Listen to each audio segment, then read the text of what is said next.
हर हर महादेव, जय भोलेनाथ, जय माँ पार्वती। प्रिय भक्तगुरु, भगवान भोलेनाथ और माँ पार्वती की कृपा सदा आप और आपके परिवारजनों पर बनी रहे। आप सभी का दिन शुभ और मंगलमय हो।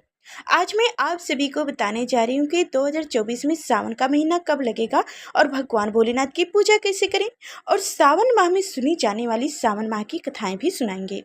तो ध्यानपूर्वक सुनिएगा, अंत तक बने रहिएगा। आप सभी को सावन माह की हार्दिक शुभकामनाएं। सावन माह भगवान भोलेनाथ का प्रिय माह है।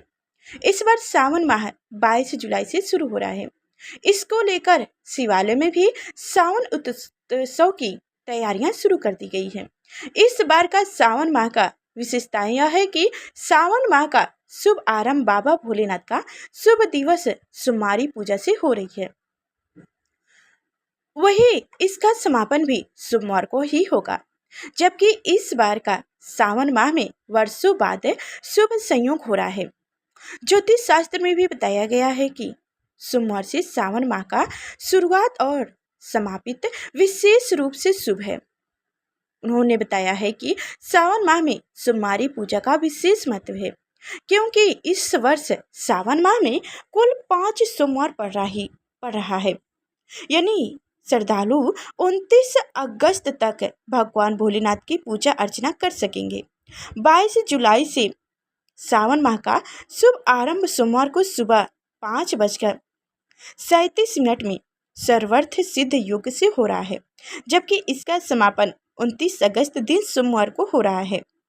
18 जुलाई को सुबह शुक्ल पक्ष चतुर्दशी की दक्ष तिथि है, इसलिए 29 अगस्त को ही पूर्णिमा को भी प्रवेश हो रहा है। लेकिन जैसे ही पूर्णिमा का प्रवेश हो रहा है, वैसे ही भद्रा का प्रकोप लग रहा है, जो कि दिन के 1:31 बजे तक रहेगा। तो आप जानिए पूजा विधि। सुबह जल्दी उठ जाएं और स्नान आदि से निर्वृत्त होने के बाद साफ वस्त्र धारण करें। घर के मंदिर में दीपक प्रज्वलित करें। सभी देवी देवताओं का गंगा जल से अभिषेक करें। शिवलिंग में गंगा जल और दूध चढ़ाएं। भगवान शिव को पुष्प अर्पित करें। भगवान शिव को बेल पत्र अर्पित करें। भगवान शिव को आरती करें और भोग भी लगाएं। इस बात का ध्यान रखें कि भगवान को सिर्फ सात्विक चीज़ों का भोग लगाया जाता है। भगवान शिव का अधिक से अधिक ध्यान करें। और एक बात आप सभी लोग ध्यानपूर्वक सुनिएगा कि कहा जाता है कि भगवान भोलेनाथ को बेलपत्र बासी ही चढ़ानी चाहिए। जिस दिन भगवान भोलेनाथ की आप पूजा करें, उससे एक दिन पहले ही बेलपत्र आप तोड़कर रख लीजिए। और खास करके सोमवार के दिन बेलपत्र भूलकर भी नहीं तोड़ना चाहिए। और ये भी कहा जाता है कि 2-3 दिन का बेलपत्र रहेगा, वो भी भगवान भोलेनाथ को चढ़ाया जा सकता है। और ना मिले तब भी अगर आप कोई भी शिवलिंग पे बेलपत्र चढ़ा लिया है, तो उस बेलपत्र को उठाइए और धो लीजिए। उसके बाद तिलक चंदन जो भी आप लगाते हो बेलपत्र पे लगा दीजिए। उसके बाद से भगवान भोलेनाथ को आप फिर से दोबारा अर्पित कर सकते हैं। और ये भी ध्यान रखें कि भगवान भोलेनाथ को सफ़ेद रंग का ही पुष्प, भोग, वस्त्र, चंदन उन्हें चढ़ाना चाहिए। भगवान भोलेनाथ को चंदन सफ़ेद ही होनी चाहिए। और कुमकुम, हल्दी भगवान भोलेनाथ को भूलकर भी ना चढ़ाइएगा।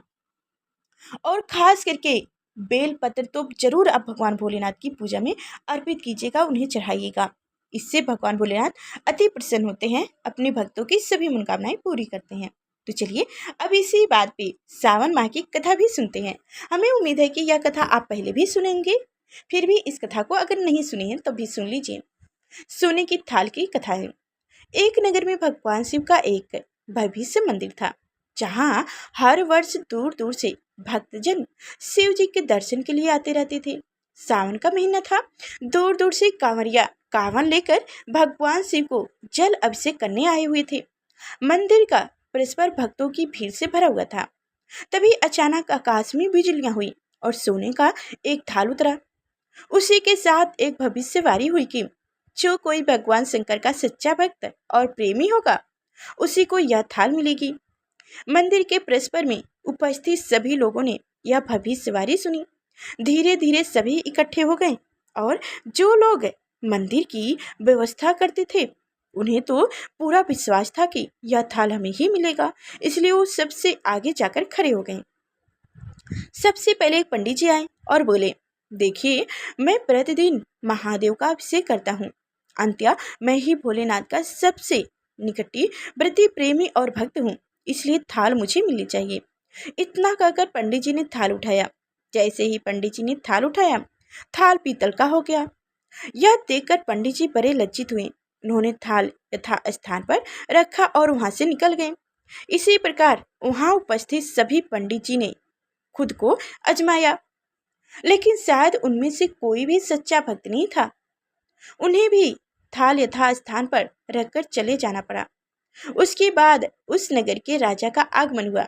राजा सबसे आगे आए और बोले, मैंने महादेव के मंदिर में बड़ी भारी दान दक्षिणा दी है, इसलिए यह थाल मुझे मिलनी चाहिए। इतना कहकर राजा सबसे आगे गए और थाल उठाए। जैसे ही राजा ने थाल उठाया, थाल तांबे का हो गया। यह देखकर महाराजा भी लज्जित हुए और थाल यथा स्थान पर रखकर एक तरफ खड़े हो गए। उसके बाद इसी तरह एक से ही बढ़कर एक राजा दानी महात्मा पधारे और थाल उठाया, लेकिन किसी के हाथ में कुछ और किसी के हाथ में कुछ हो गया, लेकिन सोने का नहीं रहा। तब लोगों को पता चला कि हम में से कोई भी महादेव का सच्चा भक्त नहीं है। उसी समय एक किसान का आगमन हुआ। वह बेचारे महीने बाद आज चतुर्मास के सोमवार के शुभ अवसर पर शिव जी के दर्शन करने आए थे। गरीबी और गृहस्थी के बोझ तले दबा दिन रात खेतों में मेहनत मजदूरी करके अपना और अपने परिवार का गुजारा करते थे। अभी रास्ते में आ ही रहे थे कि कोई भिखारी मिल गया और कुछ खाने को मांगने लगा। इस किसान को दया गई। अपने खाने के लिए जो खाना लाया था वो उसने उस भिखारी को दे दिया। थाल के बाद में इसने भी सुना था कि साल थाल के बारे में उसने भी सुना था, लेकिन इसने उस और कोई ध्यान ही नहीं दिया। सीधा मंदिर में गया और महादेव का पूजन करने के बाद बाहर आ गया।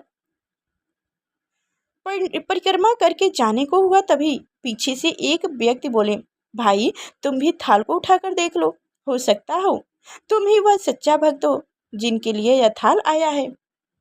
किसान को लगा वह व्यक्ति उसका मजाक बना रहे हैं। किसान ने हंसते हुए कहा, भाई मैं तो कभी कोई पूजा पाठ भी नहीं करता, मैंने तो महीनों में कहीं एक आध बार मंदिर आ पाता हूँ। मैं केवल मैं कहाँ के सच्चा भक्त हो सकता हूँ। वह अजनबी बोला, भाई हम तो देख चुके हैं, हमारी भक्ति तो दो कौड़ी की भी नहीं है। अब तुम भी अपना हाथ लगाकर देख लो, सोने का थाल मिले ना मिले, किंतु पता तो चल जाएगा कि तुम्हारी भक्ति में कितनी शक्ति है। लोगों के बहुत आग्रह करने पर आखिर उस भोले भाले किसान ने जाकर थाल उठा ही लिया। जैसे ही उसने थाल उठाया, लोगों के आश्चर्य का ठिकाना नहीं रहा। सोने का थाल रोशनी से चमकने लगा। यह देख सब लोगों में खुशियां ही लहर उठी, दौड़ गई।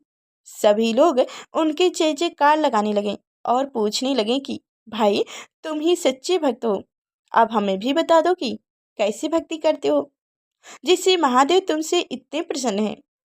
तो किसान बोला, भाई मैं कोई भक्ति नहीं करता, मैं केवल दिन भर खेतों में काम करता हूँ और थोड़ा समय निकालकर जरूरतमंद लोगों की मदद करता हूँ। इसके अलावा मैं कोई विशेष कार्य नहीं करता। लोग पूछने लगे, तुम लोगों की मदद क्यों करते हो? हंसते हुए किसान बोले, सुकून है। दूसरों के चेहरे पर मुस्कान देखकर मुझे जो आनंद और खुशी होती है उसे मैं शब्दों में बयां नहीं कर सकता। शायद यही कारण है कि महादेव मुझसे खुश हैं। इसलिए दोस्तों हमेशा याद रखें, सत्कर्म का आरंभ भी आनंद से होता है और अंत भी आनंददायक होता है। दुष्ट कर्म का आरंभ भी दुख से होता है और अंत भी दुखदायक होता है। आप करोड़ों मीलों की यात्रा करके भी दूसरों का दिल दुखाते हैं तो आपकी वह तपस्या, साधना और महादेव का दर्शन धूल के बराबर है। तो इसलिए हमेशा याद रखें, भक्ति के साथ साथ आप दूसरों की मदद भी जरूर करें। तो आप सभी को हमारी कथाएं से क्या समझ में आई, कमेंट करके जरूर बताइएगा। और इस कथा को, इस जानकारी को आप अपने दोस्त और मित्र रिश्तेदारों के पास शेयर भी कीजिएगा। फिर मिलेंगे अगले नेक्स्ट वीडियो में, तब तक के लिए धन्यवाद।